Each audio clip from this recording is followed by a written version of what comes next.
A lot of us mistakenly think that in order for us to reach our goals, we just need to grind more, work harder, and push through no matter what. But what if I told you that this approach is fundamentally flawed? If you feel like you've been giving it your all but not really seeing much results, then you're probably falling victim to something called the backwards law. In this video, I'm going to share exactly what the backwards law is, how you can and should do less in order to achieve more, and how applying all of this has basically helped me across all key areas of my life, like my business, my fitness, and growing this YouTube channel. But before we get into it, if you're new here, hi, my name is Tika, and I quit my corporate job last year in order to start a business and create content full-time. On this channel, I share everything to do with self-improvement to help you live your healthiest, wealthiest, and most fulfilling life. So if that sounds like your jam, then do subscribe. So what is the backwards law? The backwards law is a concept that was popularized by the philosopher Alan Watts. And the core idea is that the more you chase something, the further away you will push the desired outcome. And conversely, when you stop striving towards a specific outcome, when you stop obsessing over it, and when you surrender to the process, that is when you will be more likely to achieve the desired outcome. Have you noticed that when you try too hard to be productive, you fall into this trap of filling every single minute of your day with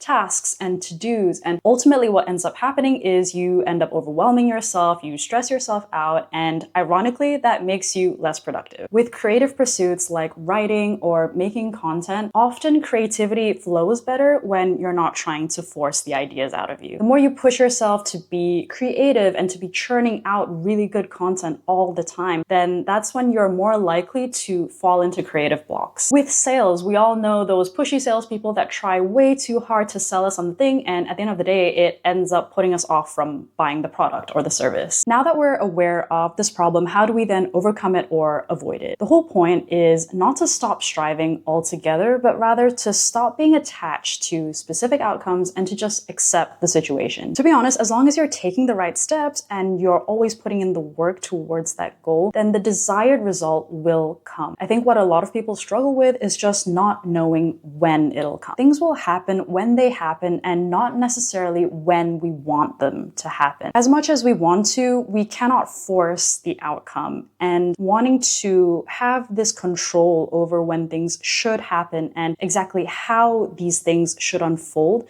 leads to a lot of unnecessary suffering. We can't just work out for a month and expect to achieve our dream bodies. That shit takes years. And with entrepreneurship and business, we can't expect immediate results. Most entrepreneurs will have a graveyard of failed businesses before they start the one that ultimately allows them to achieve financial freedom and the life of their dreams. So if you find that you're not exactly where you want to be with your goals and you feel just super burnt out and so defeated by the whole process, then I want you to take a step back, take a pause, and just ask yourself these 3 questions. Number 1, am I putting too much pressure on achieving this goal? Number 2, do I have some unreasonable, arbitrary timeline that I've created in my own head for when I should be achieving this thing? And finally, when was the last time that I took a break from this? Having time away and taking intentional pauses has been proven to be beneficial for productivity and creativity. Einstein, for instance, was known for taking really long walks, which he considered to be absolutely essential for his creative process. Similarly, Darwin would take 3 45-minute walks daily in order to generate and reflect on ideas. And there was a Stanford study which found that walking can increase creative output by up to 60%. And this really highlights the importance of taking a step back from your task in order to allow your mind to wander and make new connections. I'll share a couple examples of where doing less and taking a pause has really helped me towards my goals. With growing my YouTube channel, I sometimes find myself falling into the trap of really overpressuring myself to always be creating really good content, really unique, creative content every single day. And sometimes when I reach creative blocks or when I find myself not being able to churn out as much, instead of taking a pause or taking a break, I just end up pushing myself even more. And I tell myself, no, I can't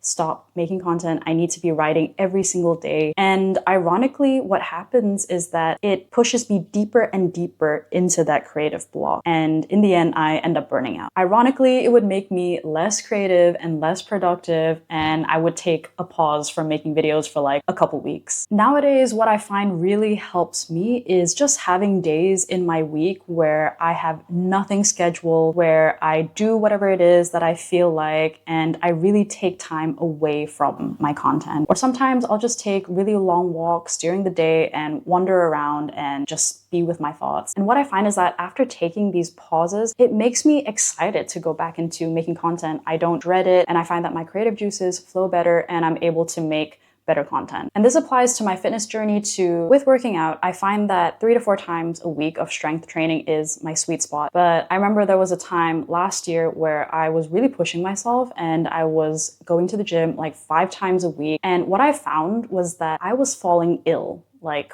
once a month. I was super exhausted all the time. I wasn't really seeing much results even though I was working so hard. And essentially what was happening was I was overexhausting myself. I wasn't giving myself time to rest and I was overtraining. What I didn't learn until much later on in my fitness journey is that your muscles aren't growing when you're in the gym. When you're working out, that's when you are making those micro tears in your muscle fibers. Your muscles actually grow during the recovery periods when you are resting and you're allowing them time to grow. To conclude, it can be very challenging if you're a very passionate person who is highly driven and is really committed towards working towards their goals. But the more you try to force it, the worse it gets. And what a lot of us need to do is to learn how to take a step back, to accept the situation for what it is, and to just allow things to unfold as they do. This is ultimately what's gonna get us all those breakthroughs and the results that we want. Okay guys, that's all for today. Thanks for watching. Take care and see you in the next video.